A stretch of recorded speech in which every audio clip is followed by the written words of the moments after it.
yo pregunto, hasta ahora llevo años estudiando, investigando en la iglesia y las iglesias, en la iglesia católica y otras religiones. Y constantemente me vienen y me dicen, padre, si me preguntan un testigo de Jehová, ¿qué le digo? Padre, si me pregunta un pentecostal, ¿qué le digo? Voy en un avión y me encuentro con un pastor pentecostal y me pregunta. Y me encuentro con un evangélico y me pregunta. Digo, Señor, ¿y yo no tengo derecho a preguntar? Ahora no voy a responderles a ellos. Me gustaría que ellos me respondan a mí. Mucha gente, dirigentes, pastores, en otras religiones, están ahí o por ignorancia o por falta de sinceridad, porque no pueden responder a las preguntas que yo voy a hacer y que muchas veces les he hecho a ellos y nunca me han respondido. La primera pregunta: si aquí hubiera un hermano pentecostal, y esta pregunta la hice una vez en una emisora en Nueva York, una emisora pública, no era religiosa, en un programa que se titulaba Sin Fronteras. Un día hablaban de boxeo, otro día lo que fuere. La Biblia, ese libro tan importante para nuestros hermanos separados, hermanos que no aceptan la Iglesia Católica. Yo le pregunté a este pastor pentecostal de una iglesia del Bronx, en Nueva York, ¿qué es la Biblia para usted? Es la palabra de Dios. Yo le pregunto, ¿cómo sabe usted que la Biblia es palabra de Dios? ¿Quién se lo ha dicho? Me dijo él, yo estudié 6 meses en un seminario en Boston para pastores pentecostales y allí mis profesores me lo dijeron. Y yo le dije, ¿y quién se lo dijo a sus profesores que este libro es palabra de Dios? Y el pastor Justo, que así se llamaba, y lo puedo decir porque fue un programa al aire de 2 horas en vivo, no me supo responder. Ninguna persona que no es católica, que no está en la religión católica, puede defender, puede demostrar que este libro, la Biblia, es palabra de Dios. A esta pregunta no tienen respuesta. Nosotros sí la tenemos. ¿Saben por qué? Porque creemos que Jesús envió el Espíritu Santo a la iglesia católica. Fíjense ustedes, cuando no había ninguna de las religiones que existen hoy, recuerden que la más antigua tiene 550 años. Resulta que Jesús muere, resucita y no deja nada escrito. Los discípulos de Jesús y la gente que convivió con Jesús creyeron que su venida iba a ser ya, ahorita ya, y no se molestaron en escribir. Pero al ver que se iban muriendo los testigos que habían conocido a Jesús, entonces empezaron a recopilar testimonios por las diferentes comunidades. Y entonces aparece el primer evangelio, el de Marcos. Por eso ustedes verán que es más chiquito que los otros. Más tarde viene Mateo y viene Lucas y van recopilando, ya conociendo el evangelio de Marcos, y van completando más los evangelios. Mucho más tarde viene San Juan y hace ya una reflexión teológica de Jesús y de su mensaje. Pero al mismo tiempo hubo otros hombres que hicieron también y escribieron otros evangelios. Por ejemplo, el evangelio de Tomás. Hubo otros hombres que escribieron cartas a las comunidades. Y entonces empezó a haber un montón de literatura, de libros, que todos decían que eran palabra de Dios. Entonces la Iglesia católica, la única que existía entonces, existían otras sectas que desaparecieron. La única que perseveró es aquella de la que dijo Jesús: y las fuerzas del infierno no la podrán vencer. Las demás fueron vencidas con el tiempo. Pues bien, la única iglesia de las de hoy que existía es nuestra iglesia.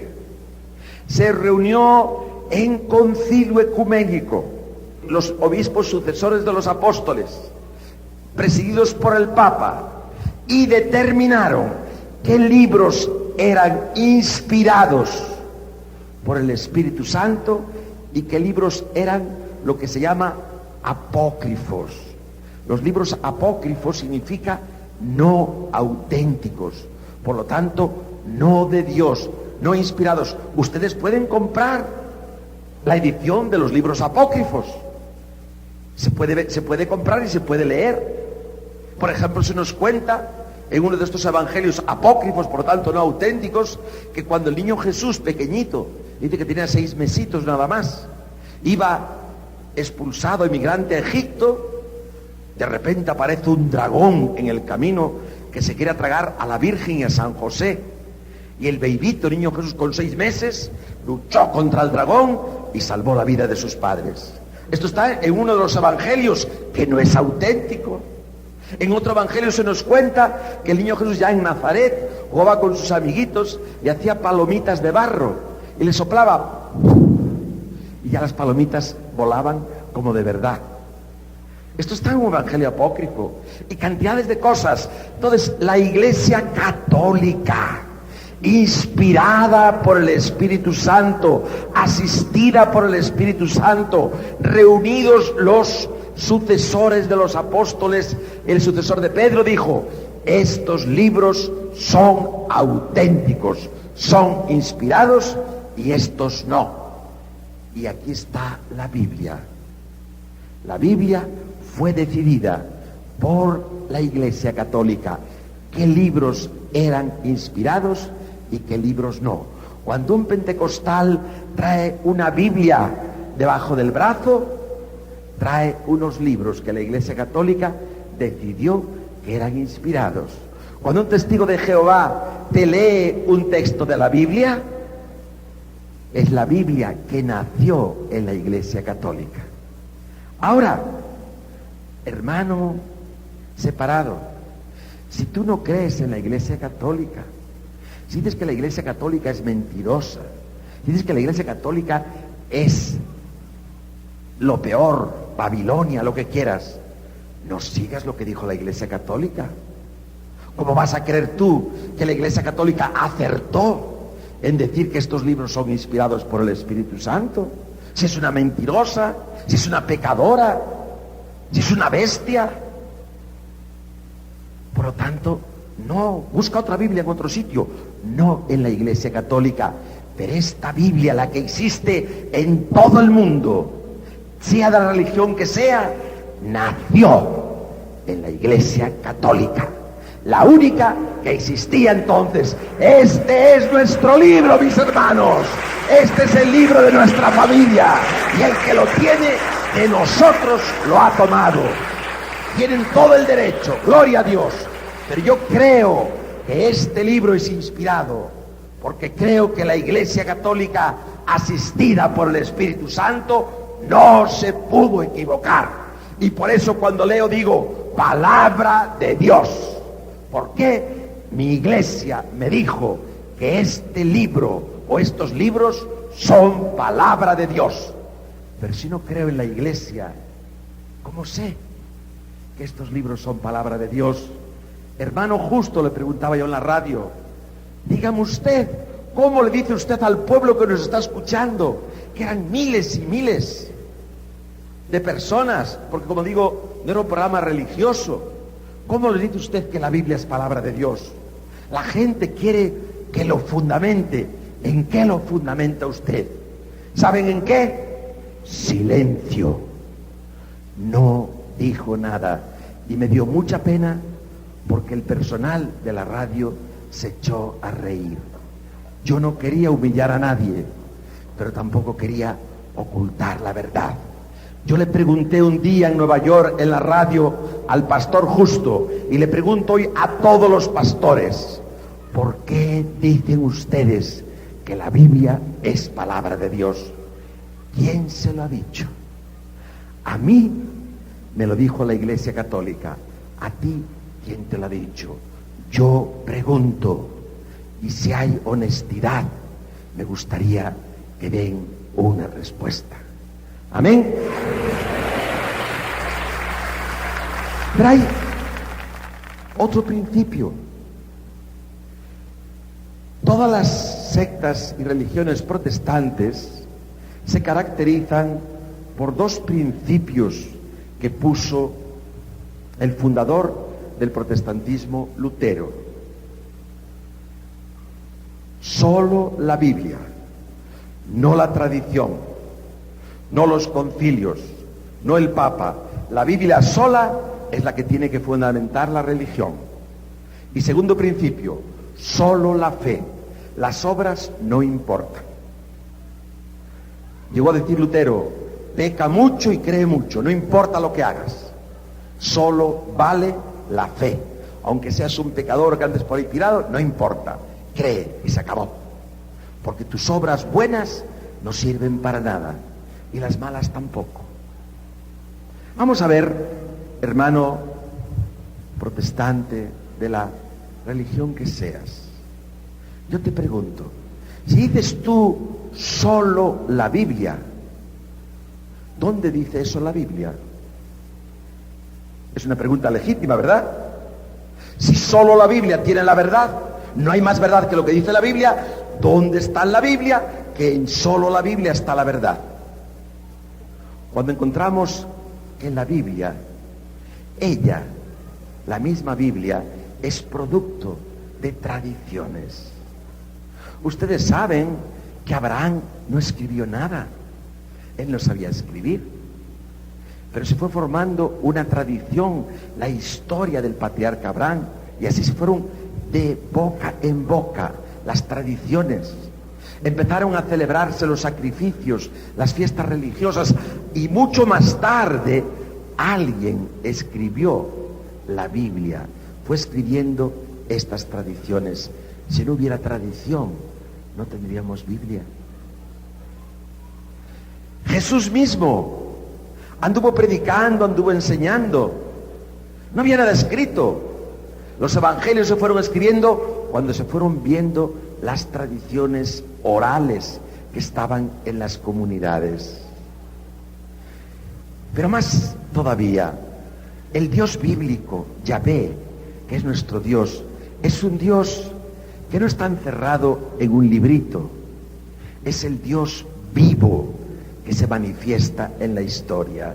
Si yo digo que todo lo que Dios reveló ya está en la Biblia, esto es como un panteón, como una tumba. Ya Dios lo dijo todo y ahora ya está muerto, no dice nada. Pero mis hermanos, Dios sigue hablando, Dios está vivo, Dios nos habla al corazón, Dios nos habla por los signos de los tiempos, y Dios nos habla por medio de aquellos que Jesús dejó encargados de que hablaran en su nombre. Porque Dios no está muerto. Dios no dijo ya la última palabra. La palabra es Jesucristo, pero Jesucristo vive en cada uno de nosotros, ¿sí o no? Y por lo tanto sigue hablando a través de la historia y a través de las tradiciones. Pero hay un texto bíblico, y de nuevo le pregunto a nuestros hermanos separados. ¿Recuerdan en Mateo 16 qué? ¿Ya se olvidaron? 16, 17, 18, etcétera.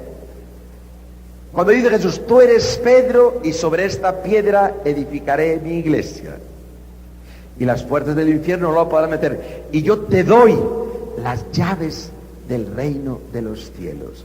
Esto no lo hemos comentado, ¿verdad? ¿Qué significa las llaves del reino de los cielos?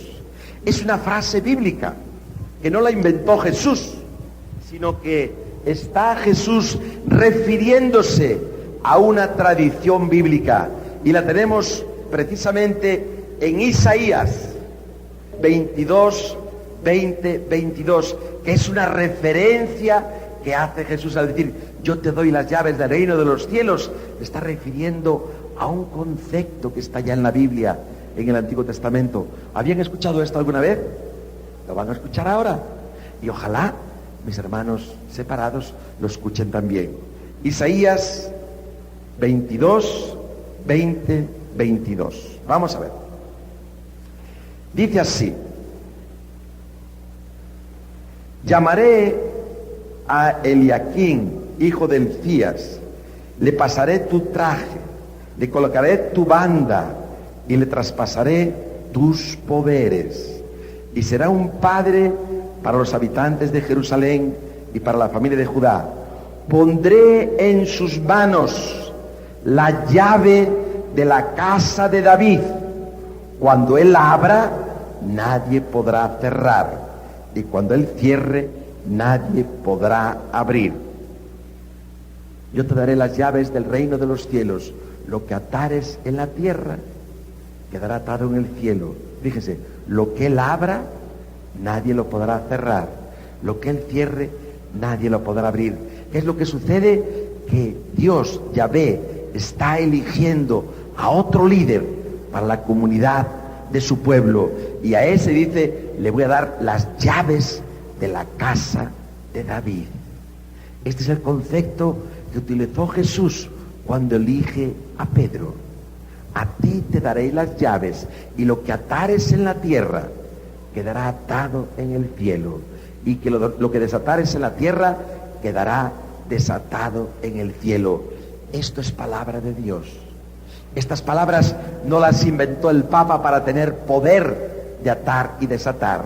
Estas palabras no las inventó un sacerdote para poder tener el poder de Dios de perdonar los pecados, de desatar de los pecados. No las inventó ni el Papa, ni los obispos, ni los sacerdotes. Las repite Jesús, haciéndose eco de otras palabras que estaban en el libro del profeta Isaías 22, 20, 22. ¿Está esto claro, mis hermanos? Por eso cuando Jesús, en el capítulo 20 de San Juan, después de resucitado, se aparece a los discípulos y les dice: la paz con ustedes, la paz con ustedes. Así como el Padre me envió a mí, yo les envío a ustedes. Reciban el Espíritu Santo. A quienes perdonaren los pecados, lo que desates, las puertas que abras, quedarán perdonados, quedarán abiertas. A quienes no se los perdonen, las puertas que cierres quedarán retenidos. ¿Ven ustedes que estoy hablando de la Biblia? ¿Ven ustedes que estoy hablando de tres textos? Isaías, Mateo y Juan. El mismo concepto. Dios, Jesús, da poderes a sus ministros de atar y desatar. Ahora yo te pregunto, hermano separado, ¿por qué dices tú que no hay que ir a que un sacerdote te desate de los pecados? Dices que esto está en la Biblia. Dime dónde. ¿Qué me respondes tú a estos tres textos? Yo te pregunto. Isaías 22, 20, 22. Mateo 16, 17 y siguientes. Juan 20. ¿Qué me respondes a esto? Yo pregunto. Y creo que si hay alguien que es honesto, tiene que enfrentarse con la verdad y responder. Yo comprendo que hay mucha gente en otras religiones que no sabe, que solamente saben de la Biblia aquellos textos que le han enseñado. Pero yo también sé que hay gente en otras religiones que han estudiado en universidades, que han hecho doctorados. ¿Y por qué no saben esto? Yo te pregunto, ¿no lo has estudiado en la universidad? te invito a que lo estudies y después que respondas. Pero tienes que dar la respuesta que se da en mi iglesia católica, porque es la única respuesta que puedes encontrar en la Biblia. Amén.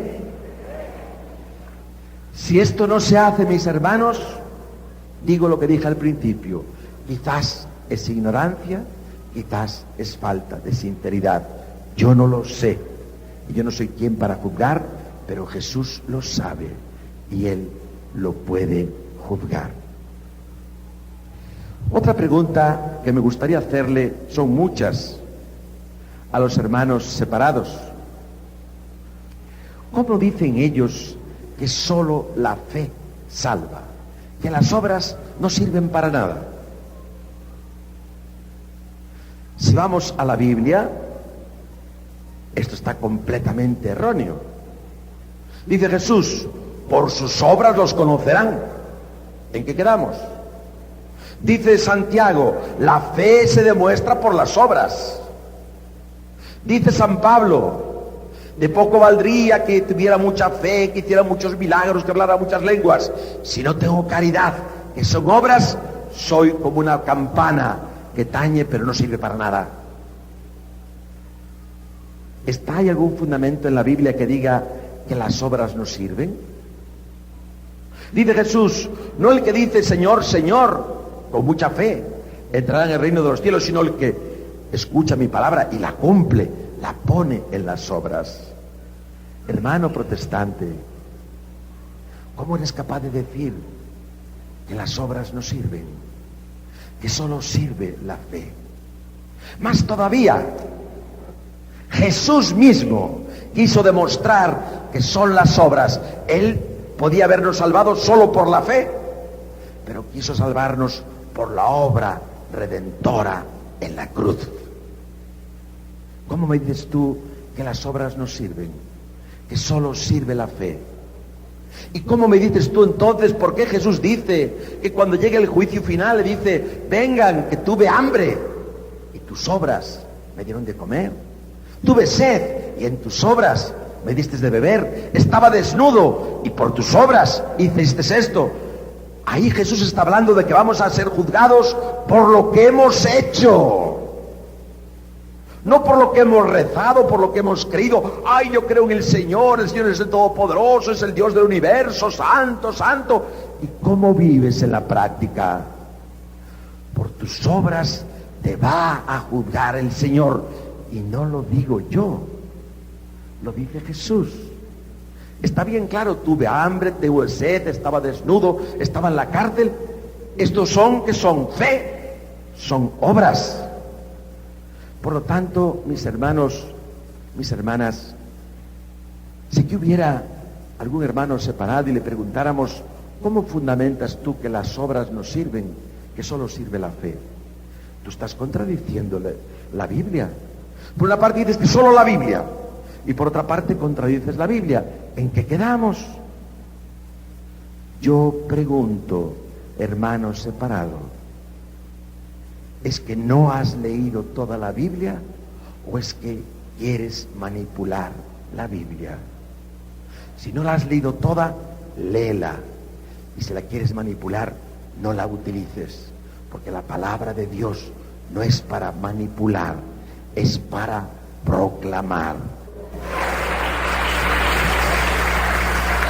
Yo sé que esto es duro, mis hermanos. Yo no estoy condenando a nadie, pero tengo que decir la verdad. A veces es incómodo decir esto, pero yo hoy quiero preguntar, hermano separado, ¿cómo tú fundamentas en la Biblia que las obras no importan? Que lo que importa es la fe. Si es así, tenemos que arrancar muchas páginas de la Biblia, porque si no, la Biblia está contradiciendo lo que dices tú, y de esta manera tan clara vamos a ser juzgados por lo que hemos hecho, por nuestras obras, y al final, como dice San Pablo, vamos a ser juzgados por el amor, y el amor no es romanticismo en las nubes, el amor es compromiso en la tierra. Yo pregunto, ya estoy harto de responder a lo que me preguntan. Ahora, hoy me toca preguntar a mí. Yo le pregunté una vez, porque no creo que ustedes que es la primera vez que pregunto. Todavía hace unas semanas estaba hablando con un pastor presbiteriano en Baja California, en México, durante 2 horas. Una conversación muy pacífica, porque yo no peleo, yo pregunto. Y le pregunté una vez a un pastor pentecostal, digo, hermano, ¿por qué andan ustedes por las casas robando las ovejas que están ya en una iglesia? ¿Por qué no van a otros sitios a buscar a gente que no está en ninguna iglesia? Me dijo él, dice, mire padre, hermano, me dijo, mire hermano, le voy a ser sincero, esa gente que no está en ninguna iglesia es muy difícil. Dije, bueno, pues ahí es donde tiene que ir la palabra de Dios. ¿Por qué vienen a nuestra gente? Él pensó un poco y me dijo, mire, me da vergüenza decirlo, si yo no mandara a mi gente a visitar las casas de los católicos, me moriría de hambre. Yo me callé la boca y me dio tanta vergüenza como a él. Después pensé, dije, ¿y qué significa me moriría de hambre? Muy sencillo, hermanos. Yo de repente fundo una iglesia y tengo 5 o 6 seguidoras mías y le digo que me tienen que dar el diezmo. También sobre esto te voy a preguntar yo. Pero claro, el diezmo de 5 personas no me da ni para el desayuno. Entonces tengo que buscar más personas que den más diezmo, ¿verdad? Si no, me muero de hambre. Entonces, ¿a dónde voy? A gente católica, a decirle que la Virgen tuvo más hijos, que las imágenes es idolatría, que todo ese tipo de cosas, a confundir, y que vengan a mí, y al final yo tengo 30, 40, 200, 300, y ahí sí ya no me muero de hambre. Ya tengo mucho dinero que me viene. Yo sé que esto no lo hacen todos, pero algunos andan haciendo proselitismo, buscando ovejas en otra iglesia para sobrevivir.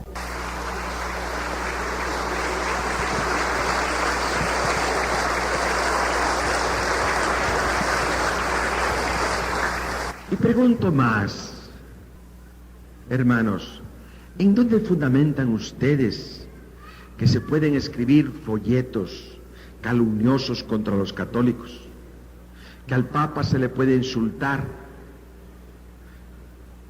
que a la Iglesia se le puede insultar, que a los sacerdotes se nos puede insultar, que se nos puede calumniar. ¿Dónde está esto en la Biblia?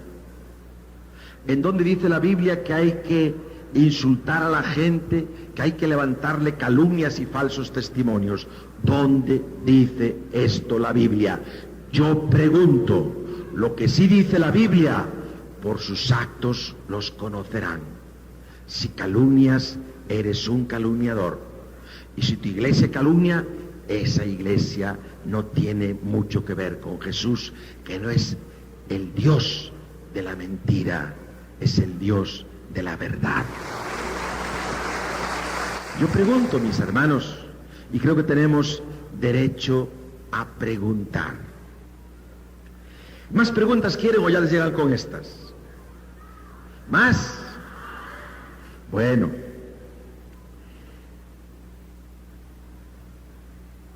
¿Por qué tantos hermanos separados se empeñan en anunciar el fin del mundo?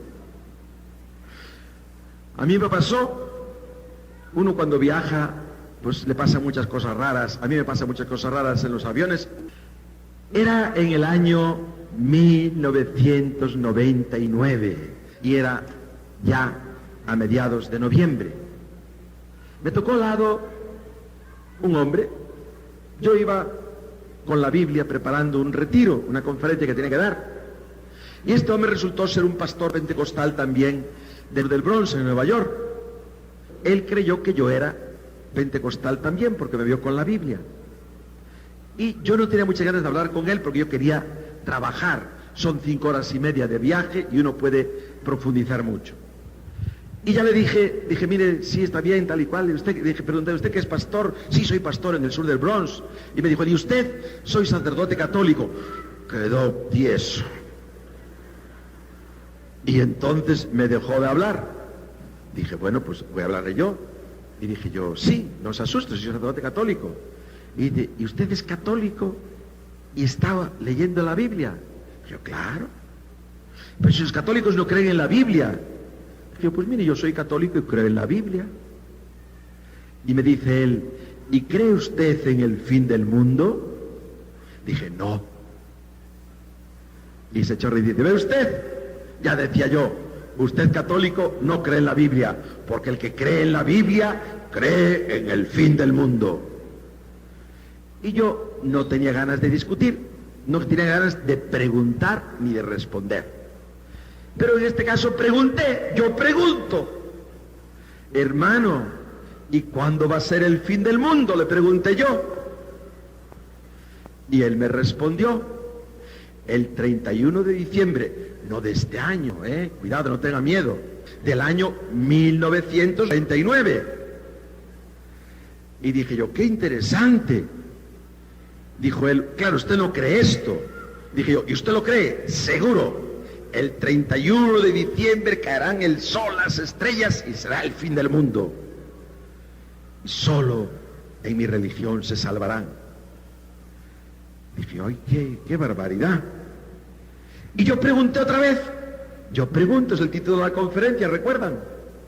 Le dije yo, hermano, ¿y qué tal va su comunidad en el sur de Bronx económicamente? Y me dijo él, ¿por qué me lo pregunta? Dije, bueno, pues por saber. Pues sepa usted, muy bendecida. Es decir, mucha plata. Dije, hermano, le voy a proponer un asunto. Como ya para ustedes el 31 de diciembre viene el fin del mundo, ¿para qué quieren el dinero? ¿Por qué no me hace un cheque con la fecha del 2 de enero del 2000? Con todo lo que ustedes tienen, porque yo no creo en el fin del mundo. Y quedó pálido. Dije, hermano, por si acaso se equivocaron en la fecha, póngamelo para el 2 de febrero, que es una fiesta de la Santísima Virgen. No, hermanos, no aplaudan. No aplaudan, ¿sabe por qué? ¿Por qué no me dio el cheque, hermanos? No me aplaudan que me quedé sin cheque. Y yo lo miré y dije, me parece que usted tampoco cree en el fin del mundo o desconfía. Pero, mis hermanos, al decir yo pregunto, miren ustedes, testigos de Jehová llevan anunciando el fin del mundo. Miren ustedes, profecías de Russell, el fundador de los testigos de Jehová, final de los tiempos, en el año 1914. Quizás poquita gente de aquí existía para entonces. Por lo visto, ya en el año 1914 era el fin del mundo. Caída del papado. En el año 1914 dice, la extinción final de la jerarquía falsa, próxima a la terminación del día de la ira, que terminará con el año 1914. Por lo visto, Juan Pablo II debe ser del 1913, porque no terminó todavía. A lo mejor andamos un siglo adelantados nosotros. La batalla de Armagedón, esa que habla la Biblia, ocurrirá en el año 1915. Y después de esto, como no vino el fin del mundo, lo siguen anunciando para otra fecha, para otra fecha. Ahora para el año 2000 había un predicador en Florida que tenía miles de personas, 4 o 5 mil personas, y que estuvo todo el año 1999 anunciando el fin del mundo. Pobrecito, ¿por qué anunciamos el fin del mundo? Es que Jesús, hermano separado, ¿vino a anunciar el fin del mundo o vino a anunciar el comienzo de un mundo nuevo, de unos cielos nuevos y una tierra nueva. Es que para aquellos que vamos a resucitar por la gloria de Dios, ¿existe el fin del mundo, mis hermanos? Para ustedes que creen en Jesús y para mí, ¿existe el fin del mundo? Las estrellas caerán, el sol caerá, pero nosotros volaremos por encima de las estrellas, porque hemos nacido para la vida, hemos nacido para la resurrección.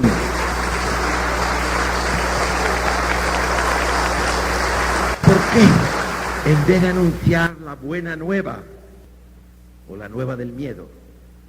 ¿Dónde está eso, hermano? ¿Por qué después de haberse equivocado tantas veces, ustedes continúan diciendo que ya el fin del mundo va a venir? ¿Por qué ustedes, testigos de Jehová, a cada visita que van a una casa le hablan del fin del mundo? Tengan vergüenza, por favor. Se equivocaron demasiadas veces. Cállense la boca. Cuando dice Jesús que el final ni el Hijo del Hombre lo sabe, ¿cómo lo saben ustedes? ¿O es que saben más que Jesús? Yo te pregunto, hermano separado, ¿qué anuncias el fin del mundo? ¿Qué fundamento bíblico tienes para esto? ¿Por qué ustedes? Ahora te pregunto a ti, testigo de Jehová, ¿por qué tú dices que solo se van a salvar 144,000? Fíjense bien, cuando mi madre se murió, que como les dije esta mañana, murió a los 85 años, yo tuve la gracia de Dios de estar junto a ella los días antes de morirse y pude darle la absolución de sus pecados y pude ir al cementerio a llevar aquel cuerpecito ya envejecido, y cuando regresaba de enterrar a mi madre, todavía caminando por el cementerio, se me acercó una testigo de Jehová y me dijo: ella ya está condenada, usted todavía está a tiempo. Pero tú ponte en mi situación, vengo de enterrar a mi madrecita, y que me digan que ya está condenada esta mujer heroica que arriesgó su vida para que yo naciera, y ya está condenada. Usted todavía está a tiempo. Y yo, el Señor me puso en la cabeza, en vez de responderle con una frase fea o insultarla, o sabe Dios qué, le dije: hermana, ¿y usted se va a salvar? Espero que sí. Me dijo ella. Dije yo: qué bien. ¿Y quiénes se van a salvar entre ustedes? 144,000. Y yo, qué temple me dio quizás la intercesión de mi madrecita. Le dije: ¿es usted judía, hermana? Y me miró y dijo: no, yo soy de Vigo. Dije: pues mire, el libro del Apocalipsis, en el capítulo 7, dice que se van a salvar 144,000 de todas las tribus de Israel. ¿De qué tribu es usted, hermana? Y se marchó. No me respondió, ni nunca más quiso hablar conmigo. Debe de estar investigando de qué tribu es.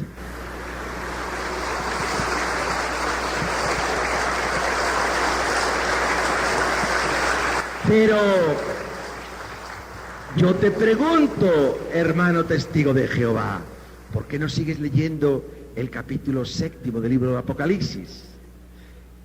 Se van el número de los salvados, 144,000 de las 12 tribus de Israel. Después de esto, continúa el libro del Apocalipsis, que este texto a mí me fascina, es de los textos favoritos míos. Después de esto vio un gentío inmenso, imposible de contar, de toda raza, de toda nación, de toda lengua, todos en pie, con palmas en las manos, alabando y gritando al Cordero: gloria, alabanza, honor por los siglos de los siglos. Amén, mis hermanos. Qué bonito este texto. Y cuando dice que Dios enjugará las lágrimas de los que hemos sufrido, qué bonito, qué texto de esperanza. Pero yo te pregunto, testigo de Jehová, ¿por qué no lees este texto? ¿Por qué solamente lees la primera parte y no la segunda? Yo te pregunto, ¿es que no conoces ese texto? ¿Es que eres ignorante? Pues léelo, hermano. ¿O es que no te conviene? ¿O es que manipulas la Biblia? Entonces, hermano, deja la Biblia y dedícate a otra cosa. La Biblia no es para manipular. Yo te sigo preguntando, ¿tengo razón o no tengo razón, mis hermanos? Estoy hablando con la Biblia en la mano. No estoy inventando nada. No he citado a Juan Pablo II, no he citado a un obispo, solamente cito las palabras bíblicas del Espíritu Santo. Amén. Bien, seguimos preguntando, ya no pregunto más. Ya lo dejamos. Pregunto más. Pero nadie me responde, mis hermanos. Bueno, pues miren, tengo aquí más preguntas, voy a ver cuáles cojo porque no puedo leerlas todas, preguntar todo lo que yo quisiera. Sí. Otra preguntita. Hermano separado, ¿por qué a tu iglesia no dejas que entren los malos y tampoco los que no pagan el diezmo? Dicen que la Iglesia Católica es muy interesada en el dinero. Eso dicen por ahí, ¿verdad? Pero tú el próximo domingo vas a misa a tu parroquia y si quieres sacas un quetzal, si quieres sacas 100 y si quieres no sacas nada. Y nadie te pregunta y nadie te dice, el próximo domingo usted no puede venir a misa. Pero si fueras pentecostal, evangélica, adventista del séptimo día, mormón, testigo de Jehová, o das el diezmo o el próximo domingo tú no puedes venir al culto. Y yo te pregunto, ¿dónde fundamentas esto en la Biblia? Que la casa de Dios es solo para los buenos y para los que dan el diezmo. Yo te pregunto, quisiera una respuesta. Tengo derecho a preguntar esto, ¿verdad que sí? Otra pregunta que dejé para el final, porque son muchas preguntas. Atención, mis hermanos, si están dormidos, despierten, que estas preguntas van a hacer chispas. Yo te pregunto, ¿por qué tú rechazas a María, la Madre de Dios? Cuando yo empecé a escribir este libro sobre las sectas, yo me preguntaba, investigaba, leía libros, hacía entrevistas con ellos y no acababa de entender por qué hay no solamente que la dejan a un lado, algunos le tienen como manía, como odio, como que quieren ponerla en mal. Lo peor que diría, ay, pero tuvo más hijos. Y yo me preguntaba, y les preguntaba a ellos y nunca encontraba la respuesta. Y un día estaba misionando yo en República Dominicana y pasé por un pueblecito pequeño que se llama San Pedro de Macorís y vi una librería donde vendían libros pequeñita, que era de los hermanos separados, y entré a ver si encontraba algún libro que me interesara sobre ellos y encontré un libro, se titula Los evangélicos, los católicos y la Virgen María. Dije, este libro me interesa. Fíjense, los evangélicos, los católicos y la Virgen María. Y yo entré en ese libro tratando de preguntar y de tener una respuesta. Y en la página 18 de este libro que escribió un evangélico que se llama Stephen Benko, dice así, al pie de la letra le leo lo que ellos ponen en este libro. Está él comentando el texto de San Lucas, el que dice, mira, está ahí tu madre y tus hermanos. Y dice, pues, ¿quién es mi madre y mis hermanos? Los que escuchan la palabra de Dios y la cumplen. Entonces, así explica Stephen Benko este texto del Evangelio. Dice, en los tres textos, en los tres pasajes paralelos, las líneas están muy claramente trazadas. Hay un círculo íntimo y un fuera del círculo. Jesús y sus seguidores, los que prestan oídos a sus enseñanzas, constituyen el círculo íntimo. Atención, su madre y sus hermanos que no le prestan oídos y no son sus seguidores, están fuera del círculo. Esto dice Stephen Benko en la página 18. Les explico lo que quiere decir él. Dice, miren, en torno a Jesús hay dos grupos. Hasta aquí estamos de acuerdo. Aquellos que siguen a Jesús, que son los verdaderos cristianos, que son sus seguidores. Es el círculo íntimo alrededor de Jesús. Y aquellos que no escuchan a Jesús, que no son sus seguidores, que son paganos, que son enemigos de Jesús y que son los que están fuera del círculo.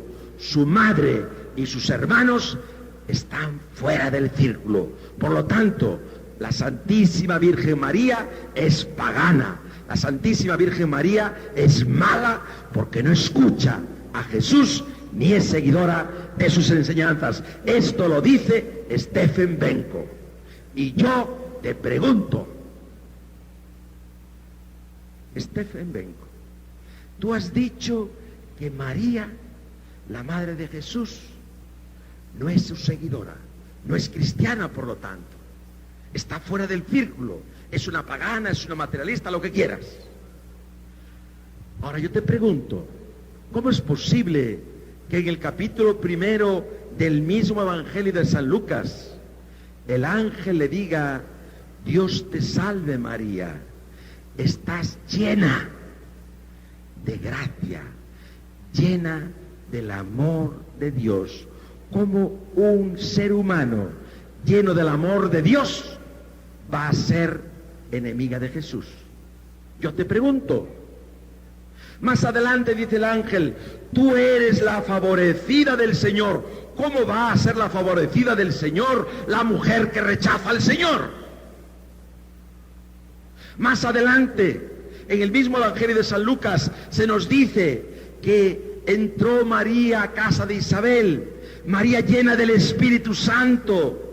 No tuvo que esperar a Pentecostés para llenarse del Espíritu Santo, y está en la Biblia, en el Evangelio de San Lucas, en el capítulo 1, y dice que al entrar ella contagió a su hijo en el Espíritu Santo, y Juan el Bautista, que estaba en el vientre de Isabel, empezó a brincar, a pegar saltos de gozo, de alegría, al llenarse del Espíritu Santo. ¿Cómo una mujer que rechaza a Jesús va a contagiar al Espíritu Santo? ¿Qué me respondes a esto, Stephen Benko? Yo te pregunto. Quiero una respuesta.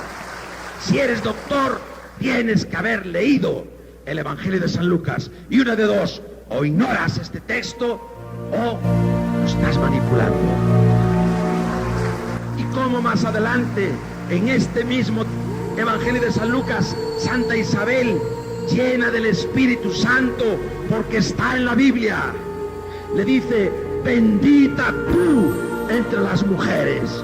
¿Cómo puede ser bendita la mujer que rechaza a Jesús? Yo te pregunto y quiero una respuesta, porque no podemos seguir engañando al pueblo de Dios, manipulando el Evangelio. Y más adelante, en este mismo Evangelio de San Lucas, la Santísima Virgen, esa jovencita llena del Espíritu Santo, dice, engrandece mi alma al Señor, se alegra mi espíritu en el Dios que me salva. El que no acepta a Jesús, no lo puede salvar Dios, porque ha rechazado a Jesús, que es el Salvador, el único. Y como dice esta jovencita, que el Señor ha hecho en ella maravillas, La única maravilla grande que el Señor hace en nosotros es la maravilla de la fe. ¿Qué maravilla va a hacer en una persona que rechaza a Jesús? Yo te pregunto. Y más adelante, la Santísima Virgen profetizando, dice: desde hoy me llamarán dichosa todas las generaciones. Hoy la estamos llamando dichosa. Y dentro de un rato, en este acto mariano, vamos a esta generación a llamar dichosa a la Santísima Virgen y a cumplir su profecía.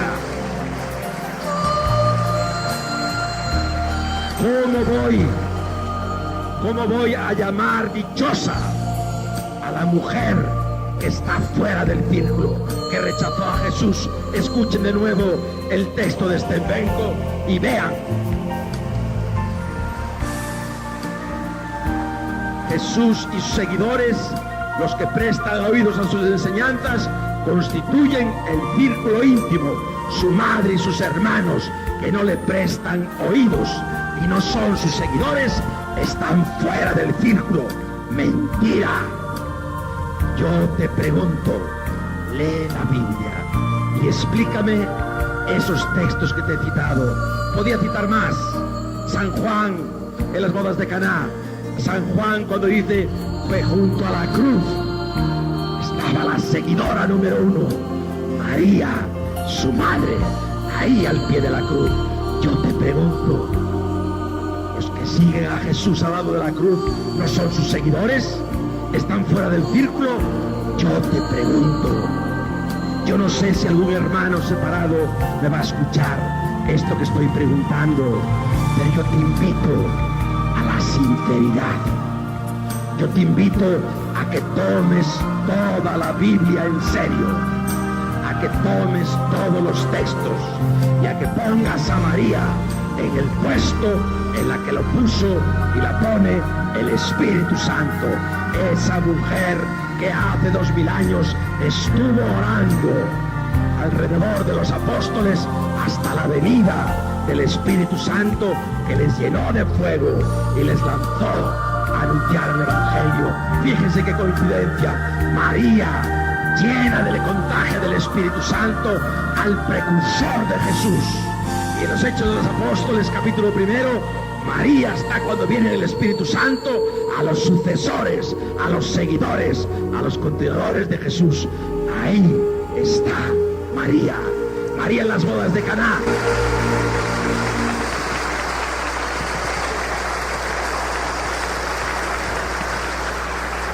María en las bodas de Caná intercede para que el agua se convierta en vino, para solucionar un problema familiar. Y al final de las bodas de Caná, de este capítulo, dice: este fue el comienzo de las señales milagrosas. Lo hizo en Caná de Galilea. ¿Por intercesión de quién, mis hermanos? Allí manifestó su poder y sus discípulos creyeron en él. La fe de los discípulos comienza por una señal milagrosa que hizo Jesús por intercesión de la Santísima Virgen María. ¿Está esto en la Biblia, sí o no? Pero más todavía, al final del Evangelio de San Juan, en esa noche oscura del Viernes Santo, solo hay un discípulo que sigue a Jesús, y Jesús se le encomienda a la mujer que le dio a él la carne y la sangre: he ahí a tu madre. Y desde ese día el discípulo la llevó a su casa. María al comienzo de las señales milagrosas y María en el día de la prueba, en el día de la hora. María siendo intercesora para la fe de los discípulos y María siendo la madre protectora de la fe de los discípulos. Yo te pregunto, hermano protestante, ¿por qué rechazas a María? ¿Por qué calumnias a María? ¿Por qué a veces insultas a María? Toma la Biblia, léela y después dime si eso es honestidad. Yo te pregunto, no quiero ofenderte, no quiero acusarte, te quiero invitar a la sinceridad.